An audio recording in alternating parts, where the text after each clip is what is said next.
Alkisah, di sebuah desa di seberang sungai, hiduplah seorang gadis cantik bernama Bawang Putih berdua bersama ayahnya. Ayah Bawang Putih adalah seorang pedagang yang sering berpergian jauh.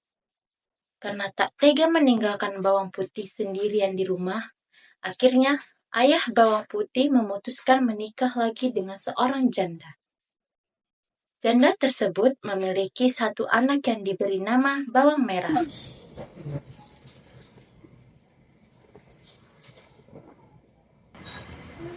Assalamualaikum. Waalaikumsalam, Ayah. Bawang Putih, di sini saya akan memperkenalkan keluarga baru kita. Silakan masuk. Misi, Assalamualaikum. Waalaikumsalam. Perkenalkan, saya pembantu kamu. Saya Bawang Putih. Saya Bawang Merah.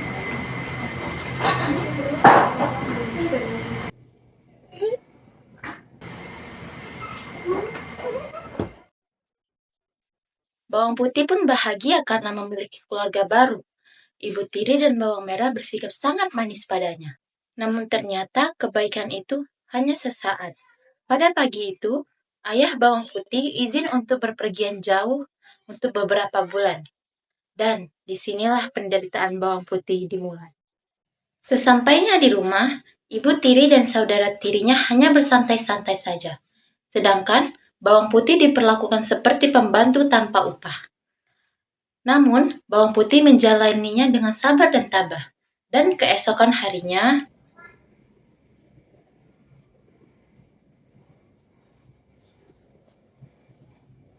Wah, segarnya udara pagi ini.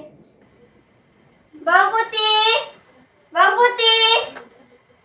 Mana Nyena ini? Bawang Putih! Apa sih, Nat? Pagi dari ribut aja, apa sih? Ya Allah, Bawang Putih. Dari tadi panggilan gak nyaut. Bawang Putih! Bawang Putih! Ada apa, Ibu? Mana aja sih? Tadi panggilan gak dengar. Udah kamu ya? Dasar anak gak guna kamu. Ini secepatnya ini.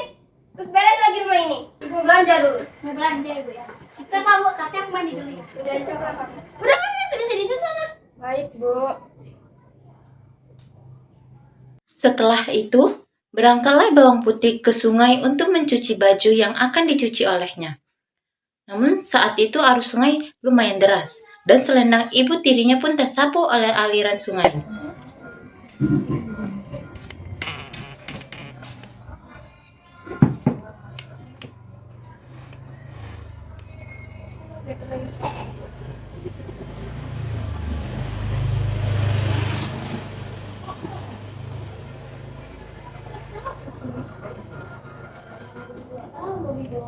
Aduh, gimana ini? Selendang Ibu hanyut.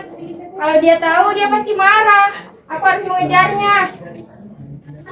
Bawang Putih pun langsung mengejar selendang itu. Bawang Putih bingung hendak mencari kemana lagi. Dia telah bertanya ke penduduk yang sedang mencuci baju, namun tak ada yang melihatnya. Namun tiba-tiba, Bawang putih mendengar seseorang meminta tolong. Tolong, hai gadis desa, tolonglah aku. Aku terjebak dalam jeratan jaring ini. Siapa kau? Di mana kau? Aku tidak melihatmu. Aku berada di bawahmu, dekat dengan kaki kirimu. Aku adalah ikan yang bisa bicara. Terima kasih telah menolongku. Ayo ikut aku ke kayangan. Dan tiba-tiba, bawang putih berada di tempat yang sangat megah, mewah, dan indah, yang bernama Kayangan. Lalu datang seorang peri yang sangat cantik jelita, sama ikan ajaib tadi.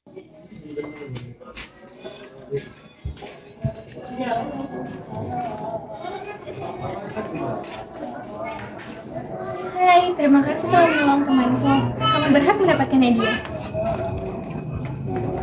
Sekarang pilihlah, mau kata yang besar atau kata yang kecil. Aku pilih yang kecil saja, karena hal yang aku lakukan hanya hal kecil. Baiklah, terimalah ini. Dan ini juga selendang hidungmu. Sekarang kembalilah. Sekali lagi terima kasih ya. Terima kasih, peri cantik.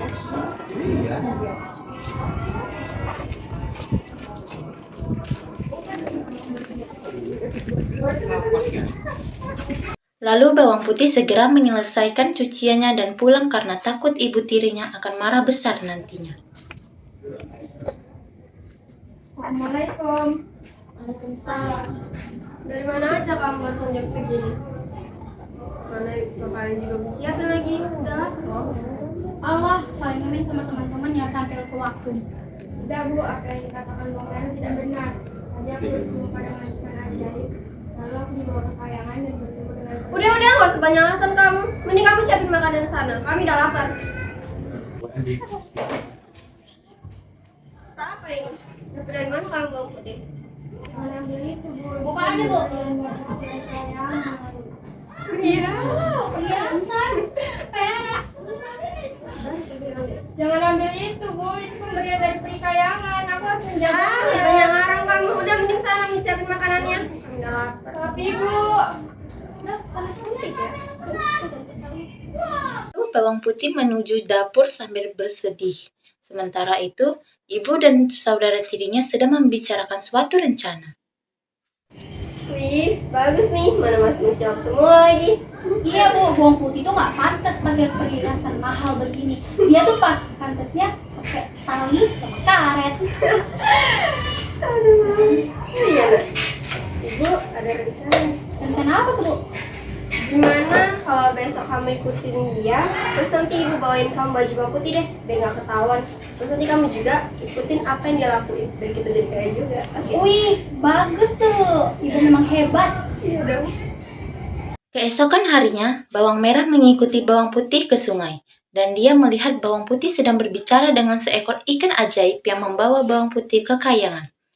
Lalu, setelah bawang putih pulang, bawang merah berpura-pura menjadi bawang putih. Hai gadis desa, mengapa kau kembali kemari? Begini kan ajaib, kotak yang kemarin kamu berikan diambil oleh ibu tiriku. Bolehkah Kak aku ke kayangan lagi? Baiklah,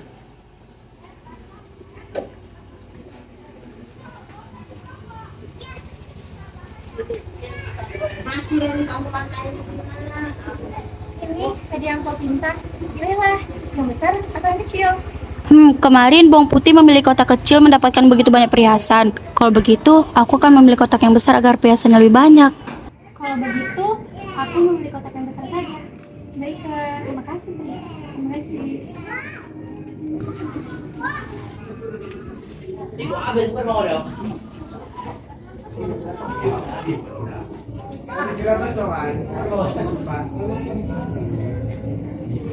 ada lagi yang bisa aku bantu? Ada, sinilah. Aku butuh dirimu.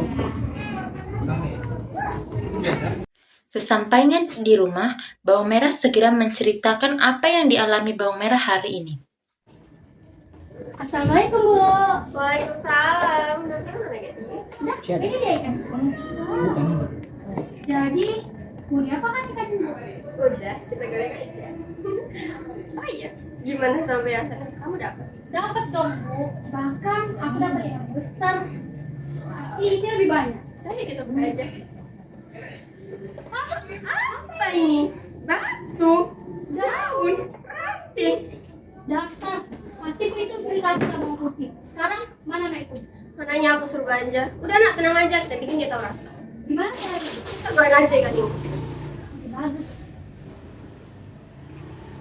Akhirnya, digorenglah ikan ajaib itu. Setelah matang, ikan itu disajikan di meja makan dan disiapkan untuk dimakan bawang putih. Assalamualaikum. Waalaikumsalam. Udah pulang putih? Wah, ikan goreng ini makan. Iya, makan aja tadi Bu. Udah gorengan kamu. Ibu sama bawang merah udah makan. Udah, kami udah makan ya tadi. Kamu sih kalau anak makan aja. Makasih ya Ibu bawang merah. Ya,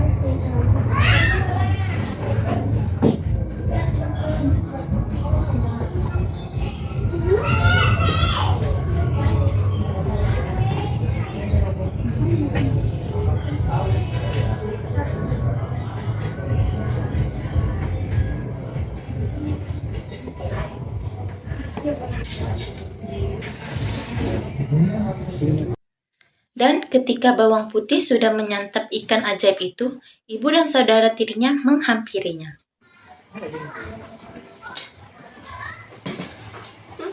udah selesai makannya bawang putih. Enak ikannya? Ya gimana nggak enak orang itu ikan mas ajaib kamu. Ya Allah, kasihannya. Kerja kita berpaksa.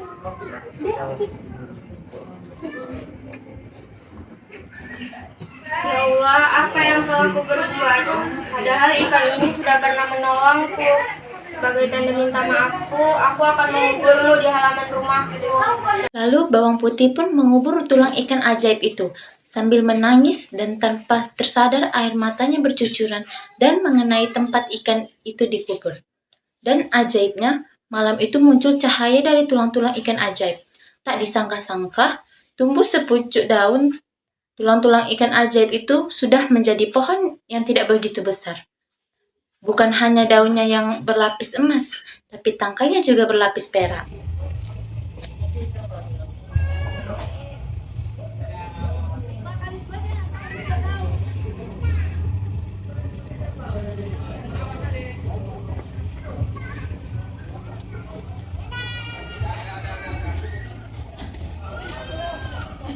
Pagi hari, tiba-tiba ada sayembara dari kerajaan, yaitu barang siapa yang dapat menyembuhkan penyakit ratu akan dinikahi dengan pangeran jika perempuan, dan akan dijadikan sebagai sahabat pangeran jika laki-laki. Dengan sangat cepat berita ini pun beredar di seluruh penduduk desa. Bagaimana Dayang Sila? Apakah Anda telah menemukan apa obat untuk sang ratu? Iya Paduka, tabib sakti itu bilang obatnya hanyalah tanaman berdaun emas dan berbatang perak, dan hanya ada satu di dunia ini. Dan yang dapat mencarinya hanya Baik, terima kasih Dayang Sila. sama Paduka. Sang pangeran pun pergi untuk mendapatkan tanaman itu. Namun, sebelum ke rumah itu, pangeran berpapasan dengan bawang putih yang hendak pulang setelah dari pasar.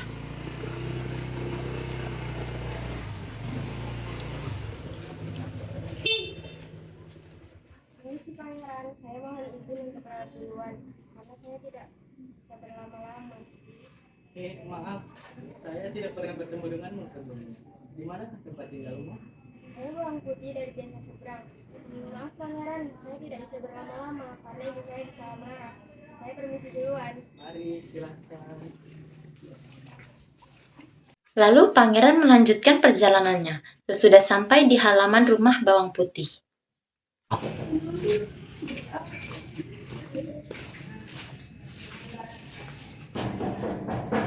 Permisi.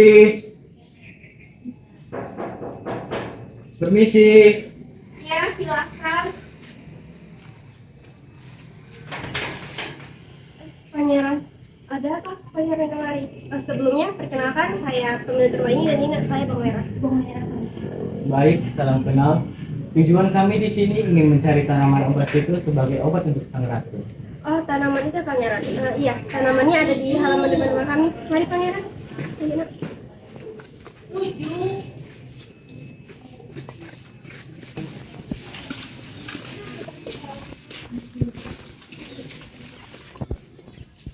Ini tanamannya Pangeran.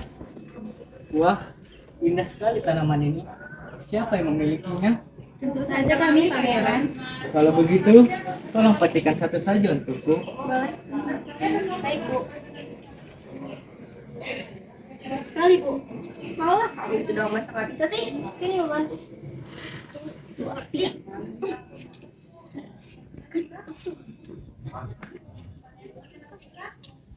Apa mungkin ada anggota keluarga lain di rumah ini? Bang Putih, Bang Putih, sini kamu. Iya, Bu, ada apa? Pangeran. Ternyata kamu yang menanam tanaman ini. Iya, Pangeran. Kalau begitu, bolehkah petikan satu saja untukku? Baik, Pangeran.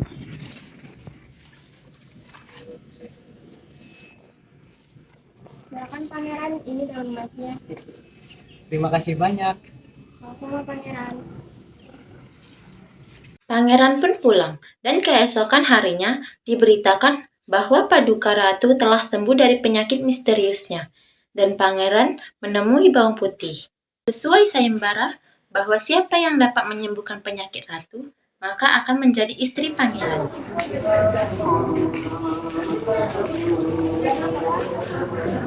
Permisi, Bawang Putih. Silakan, Pangeran.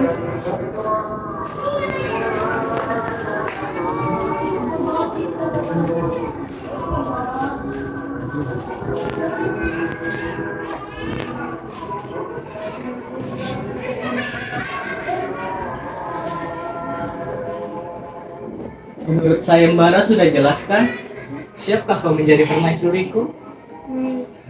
Ya, Pangeran. Mari.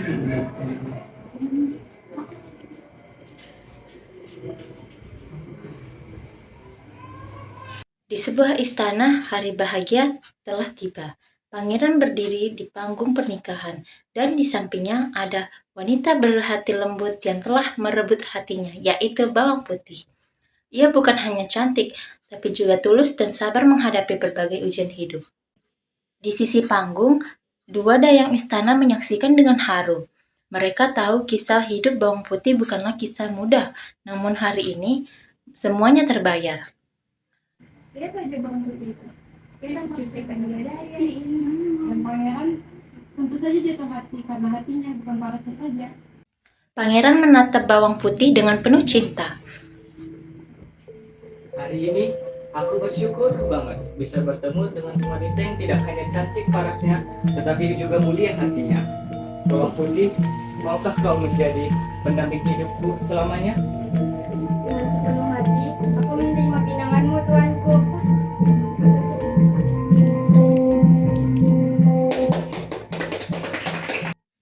Tepuk tangan terdengar. Alunan musik lembut menyapa telinga para tamu undangan.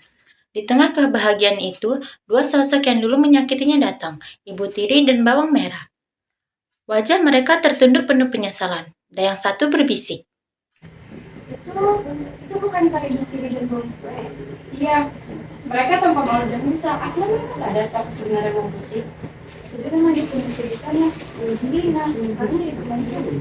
Kok bisa ya Bawang Putih sebaik itu? Namun Bawang Putih tak menyimpan dendam. Dengan hati yang lapang, ia menyambut mereka dan memberi maaf. Bu, Pak Merah, terima kasih yang sudah datang. Aku menyesal telah berbuat padamu. Aku ibu selalu berbuat. Aku juga minta maaf ya Bang Putih, karena aku selalu iri padamu. Padahal kamu baik. Aku memaafkan kalian. Dari dulu, aku hanya ingin hidup rukun. Jangan sesali masa lalu. Yang penting, kita bisa berubah di masa depan. Kerajaan kami terbuka untuk siapa saja yang ingin berubah menjadi lebih baik lagi. Terima kasih kalian. Terima kasih Pak Putri. Hari menjelajakan kalian menjadi lebih baik. Lalu seorang pria datang dari kejauhan, ayah Bawang Putih yang telah lama menghilang. Ia memeluk anaknya dengan haru, menyesal tak berada di sisinya selama ini. Tapi hari ini, ia kembali untuk menyaksikan putrinya menikah dengan seorang yang pantas mencintainya. Ayah, Putih merindukan ayah. Maafkan ayah anakku. Seharusnya ayah kembali sehari sebelum pesta pernikahanmu. Maaf ayah terlambat. Semua tersenyum. Dayang 1 dan Dayang 2 kembali berbisik pelan sambil melihat pangeran dan bawang. Sudah mulailah. Kalau aku jadi pangeran, aku juga bakal milih bawang putih. Sama, tapi sayangnya itu cuma dia aja. Siapa tahu suatu hari nanti pangeran punya adik. Semenjak hari itu, Bawang Putih hidup bahagia bersama sang pangeran. Ibu Tiri dan Bawang Merah pun belajar arti kasih sayang dan kebaikan. Karena pada akhirnya hati yang tuluslah yang selalu menang. Maybe I like this role